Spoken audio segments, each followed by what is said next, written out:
भक्तजनों, राधे राधे। हिंदू पंचांग के अनुसार हर महीने की त्रयोदशी तिथि को प्रदोष व्रत रखा जाता है। प्रदोष व्रत भगवान शिव की विशेष कृपा पाने का दिन है। इस बार शुक्ल पक्ष की त्रयोदशी तिथि को प्रदोष व्रत पड़ रहा है। इस दिन भगवान शिव की उपासना करने से आपको मनोवांछित फल की प्राप्ति होती है। प्रदोष व्रत का पूजन सूर्यास्त से 45 मिनट पहले और सूर्यास्त के 45 मिनट बाद किया जाता है। इस बार ये प्रदोष व्रत बुधवार को पड़ रहा है, इसलिए ये बुध प्रदोष व्रत है। साथ ही प्रदोष व्रत की कथा सुनना भी शुभ माना जाता है। तो आइए जानते हैं प्रदोष व्रत की कथा। स्कंद पुराण में वर्णित एक कथा के अनुसार प्राचीन काल में एक विधवा ब्राह्मणी अपने पुत्र को लेकर भिक्षा लेने जाती थी और संध्या को लौटती थी। एक दिन जब वह भिक्षा लेकर लौट रही थी तो उसे नदी किनारे एक सुंदर बालक दिखाई दिया जो विदर्भ देश का राजकुमार धर्मगुप्त था। शत्रुओं ने उसके पिता को मारकर उसका राज्य हड़प लिया था। उसकी माता की मृत्यु भी अकाल हुई थी।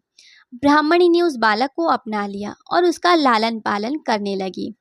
कुछ समय पश्चात ब्राह्मणी दोनों बालकों के साथ देवयोग से देव मंदिर गई। वहां उनकी भेंट ऋषि शांडिल्य से हुई। ऋषि शांडिल्य ने ब्राह्मणी को बताया कि जो बालक उन्हें मिला है वह विदर्भ देश के राजा का पुत्र है जो युद्ध में मारे गए थे और उनकी माता को ग्रह ने अपना भोजन बना लिया था।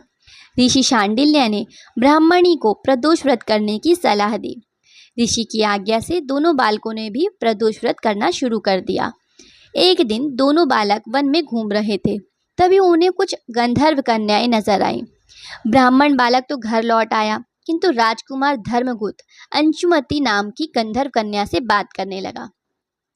गंधर्व कन्या और राजकुमार एक दूसरे पर मोहित हो गए। कन्या ने विवाह हेतु राजकुमार को अपने पिता से मिलवाने के लिए बुलाया। दूसरे दिन जब वह पुनः गंधर्व कन्या से मिलने आया तो गंधर्व कन्या के पिता ने बताया कि वह विदर्भ देश का राजकुमार है। भगवान शिव की आज्ञा से गंधर्व राज ने अपनी पुत्री का विवाह राजकुमार धर्मगुप्त से करा दिया। इसके बाद राजकुमार धर्मगुप्त ने गंधर्व सेना की सहायता से विदर्भ देश पर पुनः आधिपत्य प्राप्त किया। यह सब ब्राह्मणी और राजकुमार धर्मगुप्त के प्रदोष व्रत के करने का फल था। स्कंद पुराण के अनुसार जो भक्त प्रदोष व्रत के दिन शिव पूजा के बाद एकाग्र होकर प्रदोष व्रत कथा सुनता है या पढ़ता है उसे 100 जन्मों तक कभी दरिद्रता नहीं मिलती। आइए जानते हैं प्रदोष व्रत पूजन की विधि। प्रदोष व्रत के दिन सूर्योदय से पहले उठकर स्नान आदि करें और साफ वस्त्र धारण करें। उसके बाद बेलपत्र, अक्षत, दीप, धूप, गंगाजल आदि से भगवान शिव का पूजन करें। इस व्रत में भोजन ग्रहण नहीं किया जाता।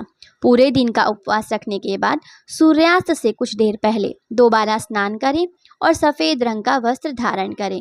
फिर स्वच्छ जल या गंगा जल से पूजा स्थल को शुद्ध करें। अब गाय का गोबर लें और उसकी मदद से मंडप तैयार करें। 5 अलग अलग रंगों की मदद से आप मंडप में रंगोली बना लें। पूजा की सारी तैयारी करने के बाद उत्तर पूर्व दिशा में मुंह करके कुशा के आसन पर बैठ जाएं और भगवान शिव का ओम नमः शिवाय का जाप करें और शिव जी को जल चढ़ाएं। आशा करती हूँ वीडियो आप सभी के लिए जानकारी से भरपूर रही होगी। अगर आपको वीडियो पसंद आए तो अपने प्रियजनों के साथ शेयर करना बिल्कुल मत भूलिएगा और चैनल पर नए हैं तो सब्सक्राइब जरूर कर लीजिएगा ताकि आने वाली व्रत और त्योहारों की जानकारी आपको पहले से प्राप्त हो सके। मिलते हैं अगले वीडियो में, तब तक के लिए राधे।